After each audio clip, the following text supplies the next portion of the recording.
Ibu Bapa, saudara-saudariku yang dikasihi Tuhan Yesus Kristus, marilah kita memulai permenungan kita pada hari ini. Dalam nama Bapa dan Putra dan Roh Kudus. Amin. Kasih karunia, rahmat, dan damai sejahtera dari Allah Bapa dan dari Tuhan Yesus Kristus bersamamu dan bersama rohmu. Marilah berdoa.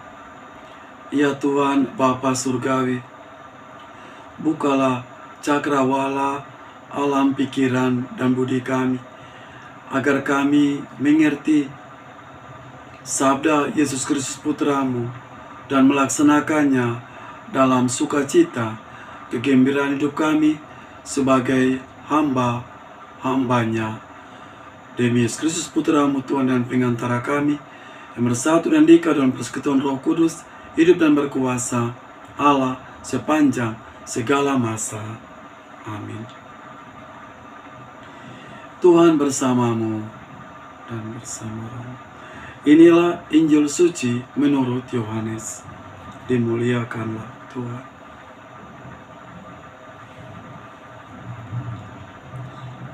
Aku berkata kepadamu, sesungguhnya seorang nabi tidaklah lebih tinggi daripada tuannya, ataupun seorang utusan daripada dia yang mengutusnya. Jikalau kamu tahu semua itu, maka berbahagialah kamu jika kamu melakukannya. Bukan tentang kamu semua aku berkata. Aku tahu siapa yang telah kupilih, tetapi haruslah genap nas ini.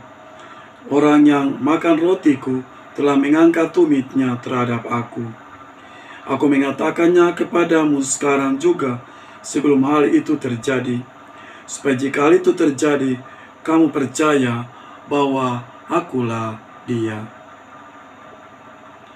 Aku berkata kepadamu, sesungguhnya barang siapa menerima orang yang kuutus, ia menerima aku, dan barang siapa menerima aku, ia menerima Dia yang mengutus aku.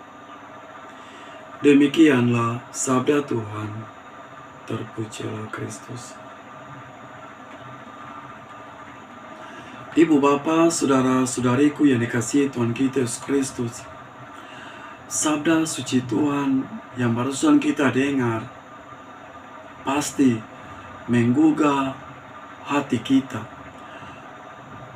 menggugah sanubari kita. Untuk apa?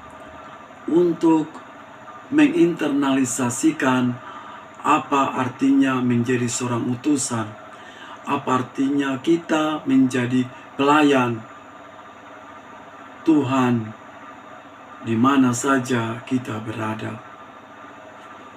Tuhan Yesus menegaskan bahwa berbahagialah kamu jika kamu melaksanakan dengan tulus ikhlas tugas panggilanmu sebagai pengikut Kristus, yakni menjadi hamba, menjadi pelayan.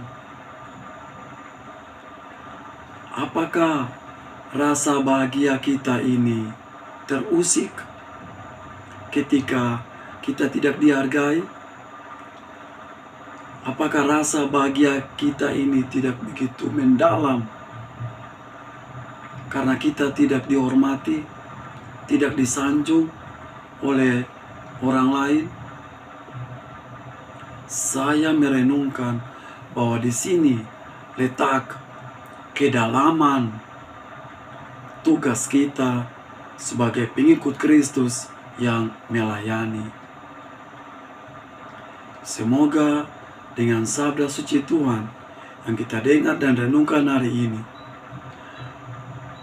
meneguhkan iman, harapan, dan kasih kita sebagai pengikut Kristus yang sejati, rela berkorban, penuh tanggung jawab, kesetiaan, dan penuh kasih dalam melaksanakan tugas perutusan kita sebagai pelayan, agar banyak orang dipanggil, banyak orang disapa, agar banyak orang merasa ada damai sejahtera ketika kita hadir bersama mereka.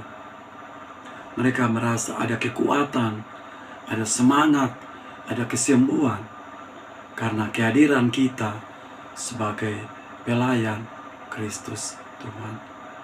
Semoga demikian. Amin. Marilah berdoa. Ya Tuhan, Bapa Surgawi, kami bersyukur dan berterima kasih kepadamu atas rahmat cinta kasih, peneguhan yang boleh kami terima melalui sabda Yesus Putramu. Semoga kami selalu berbahagia karena menjadi pelayan yang setia di mana saja kami berada. Demi Kristus, Tuhan dan pengantara kami. Amin. Tuhan bersamamu dan bersama Roh dan kita semua hari ini dikuduskan, diberkati oleh Allah yang Maha Kuasa, Bapa dan Putra dan Roh Kudus. Amin.